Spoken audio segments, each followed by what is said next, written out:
early in the morning, and we're going to have a high temperature today of somewhere around 70 degrees. But we're going to show this 1954 Farmall Super MTA, which is no doubt the nicest one that we've had yet to offer for sale. And it has a gear-driven hour meter on the side of the engine. It shows 6,660 hours, and those are supposedly original hours on that hour meter. The tractor itself came from a farm in eastern North Dakota and has had but the one owner its entire life. And we purchased it last fall from a fella in North Dakota that we'd heard had bought this tractor at the original owner's estate sale. And so we purchased it last fall, and it's in pretty much its original condition with faded paint and worn out tires, and the rims were rusted and the gauges were faded out where you could hardly read them, and pretty much all the original parts and things on it. But it has had a good care over its life. It's been kept inside, and you can see the sheet metal is very good on it. And I'm going to go over a list of some things that we've done to the tractor. We were told that it had less than 300 hours on it on a complete engine overhaul when we got it, and it does start nice and run smooth. It has good oil pressure and no excessive smoke. We started the restoration by stripping it completely down. We removed all the tin, the wheels, the radiator, the fuel tank, and all. Sandblasted the entire unit down to bare metal, then primed and painted it with the IH 2150 paint with hardener. And among the parts replaced, brand new wiring, entire wiring harness was replaced, all the gauges, the hoses, the clamps, the belts. Steering wheel was replaced along with the muffler, and the clutch and the brake pedal shaft, and new bushings put in there, battery box, and new seat. And we haven't as yet at this moment got the new seat installed. It has a nice seat on it, but we've got a new one to put on there. Brand new radiators, starter drive, a starter switch. We added a Charlene power steering unit, and that's the one that goes underneath the hood there up on the steering shaft. And we completely rebuilt the TA, all new parts inside the TA, new fenders with the extension brackets, rear weights, which are the original IH stamped weights. All new fluids were added, and the serial number tag was faded real bad, but we got a brand new serial number tag and installed it on there with the serial number, which happens to be 77727. And then we gave the engine a complete new tune-up with all new parts in the engine on the tune-up. Brand new Firestone 15.5 38 rear tires with new tubes, and new tires and tubes and rims on the front and rear both. And we finished the project. When we did that, we added the an original IH factory-wide front and the 2-point hitch that you'll notice on the back here, and I'll show some close-ups of the tractor here in a moment. We also replaced the rear engine seal, checked out the clutch and all that when we had it apart to put the TA in it, and added a new voltage regulator.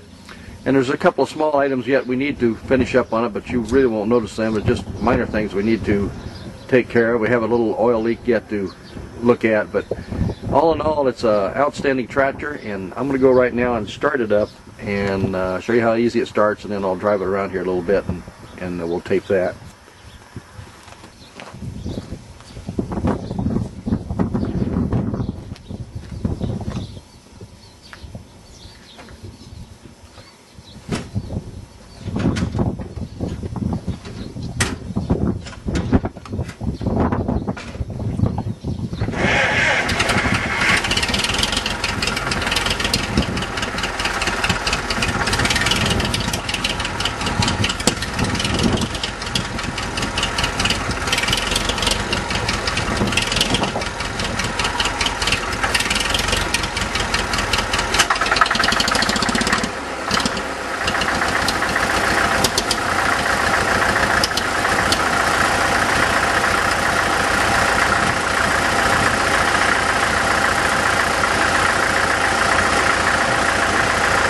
I'm not sure how it looks here in the sunlight, but we're going to move it here a little bit. Of course, I had it started earlier, and you need to let it warm up for 3 or 4 minutes normally before you put it over on diesel, but it does start easy. actually, even on a colder day when it might be down to 20 degrees or so, below that it's going to be a little bit more difficult to start. But I'm going to move it now into some different shaded areas, so we'll take some more pictures of it.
Take some close-up shots of it right now with it sitting here idling.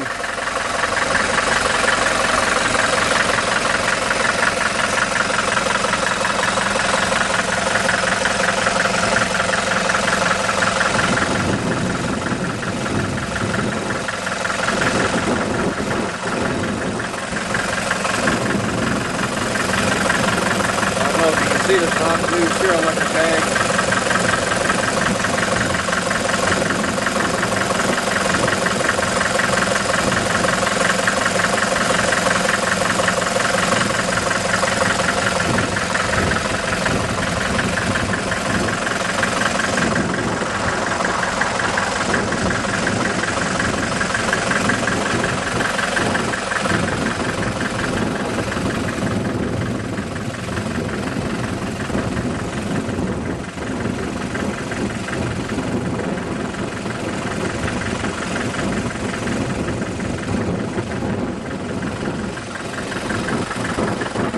Behind here and get a view of the fast 2-point hitch here. It's locked up in the lock position. You'll notice the pins that hold it right here. You can remove that pin there and then the one on the right side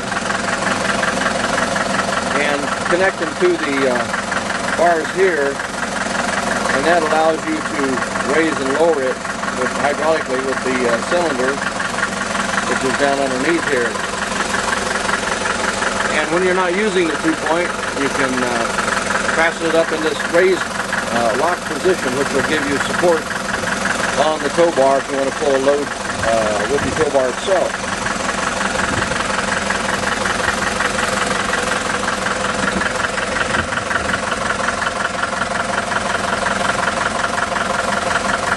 I'm going to stand up on the back now and get a view down across the front of the hood of the tractor.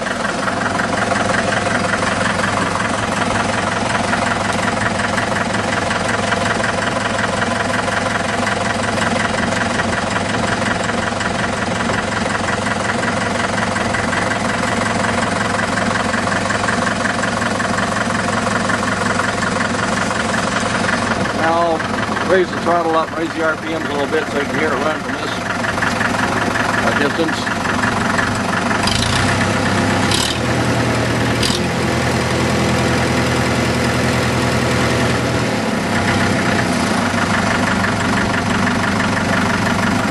These throttles are friction operated, so we have good tension on that, so it won't change speed, and you have to move it with a little help to get the thing to raise or lower in RPM.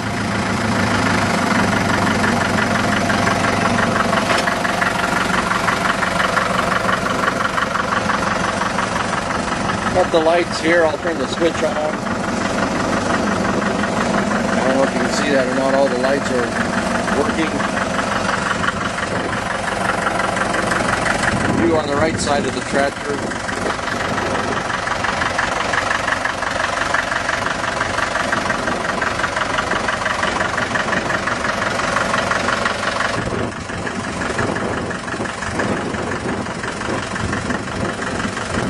two-way hydraulic valve control. What you need to have, when you have the 2-point hitch, you're going to have a two-way hydraulic control.